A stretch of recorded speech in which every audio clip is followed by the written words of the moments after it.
யாருமே பேசாதீங்க, கிஷோர் மட்டும் பேசட்டும். நான் கேள்வி கூட கேட்க ரெடியா இல்ல, நானும் கிரியும் கேள்வி கேட்க ரெடியா இல்ல. நான் ஒரே ஒரு ஒரு வார்த்தை மட்டும் சொல்றேன், அதை பத்தி நீ வந்து பிரீஃப் அவனோட எக்ஸ்பிளேஷன் மட்டும் கொடு. ரிசப் பண்ட் 17 ரிசப் பண்ட் 17 கிஷோர் பேசு.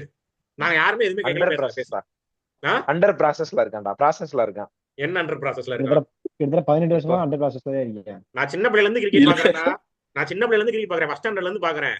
ஃபர்ஸ்டா நான் இந்த டைம் தான் வந்துட்டு பாலை விட பேட் ஹைட்டுக்கு பறந்ததை நான் இன்னைக்கு தான் பார்த்தேன்.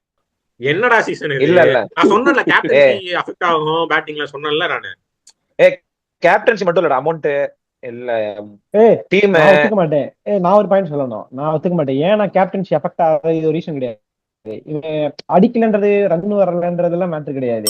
ஸ்ட்ரைக் ரேட் ரன் அதெல்லாம் மேட்டர் கிடையாது. அவன் அவுட் ஆகிற விதத்தை வந்துட்டு நமக்கு நம்ம ஆல்ரெடி 2 வருஷம் முன்னாடி பேசிக்கிட்டே இருக்கோம். விளாட்றப்பெல்லாம் பேசுவாங்க அவுட் ஆகிற விதம் சரியில்லை, விதம் சரியில்லை, விளாடுறது சும்மா ஒரு மெச்சூரிட்டியே இல்லாம ஷார்ட் விளாடுறது. இதே இன்னும் ரிப்பீட் ஆகிட்டே இருக்கு, இன்னும் ரிப்பீட் ஆகிட்டே இருக்கா, சேஞ்ச் பண்ணவே மாட்டேன்ட்டான். இப்போ